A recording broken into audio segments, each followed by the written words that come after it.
Shalom, apakah reba laku kita solanasang atau totemo? Manasu moraka. Iya. Dalam diri kita secara pribadi, setiap hari ada beberapa suara yang sering muncul dalam aktivitas hidup kita. Ya. Suara apakah itu? Ya. Itulah judul yang saya berikan. Suara siapakah itu? Oke. Saya berikan ilustrasi seperti ini. Kamu punya sebuah tugas, atau kita punya sebuah tugas yang akan kita kumpulkan besok. Namun ini hari masih pagi, ya.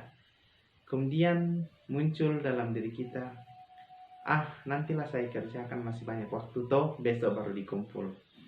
Ya, kira-kira itu suara siapa? Itu adalah ilustrasi pertama.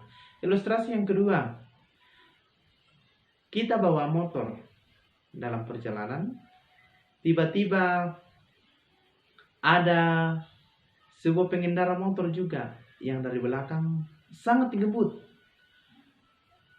dan dia melambung kita, kemudian kita tiba-tiba kaget, ya, dan mengeluarkan kata-kata kotor seperti, kurang ajar sekali itu orang,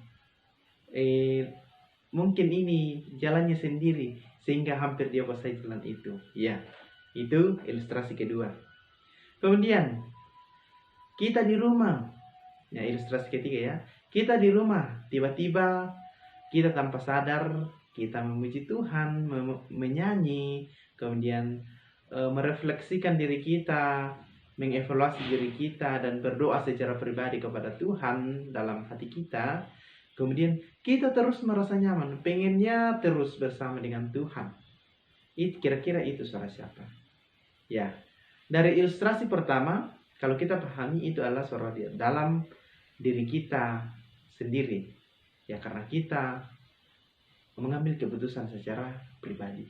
Kemudian ilustrasi yang kedua itu adalah suara roh jahat atau si iblis. Kemudian yang ketiga adalah suara Tuhan melalui Roh Kudus. Ya. Kemudian untuk mengenali ciri-ciri suara itu sehingga kita tidak mudah bingung dan terkecoh, ya, kita mengenali tiga suara tadi ya. Yang pertama, diri sendiri, roh jahat atau iblis, dan yang ketiga Tuhan dan Roh Kudus. Nah, ciri-ciri dari suara Tuhan yang pertama, selaras dengan firman Tuhan. Yang kedua, arahnya selalu mempermuliakan Tuhan.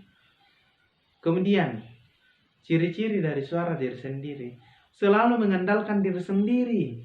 Kemudian, selalu memuji diri sendiri, wah saya yang paling hebat. Kemudian yang ketiga, merasa diri paling benar dalam keadaan apapun. Kemudian ciri-ciri suara roh jahat atau iblis otomatis sangat bertentangan dengan Tuhan, ya, tidak selaras dengan firman Tuhan.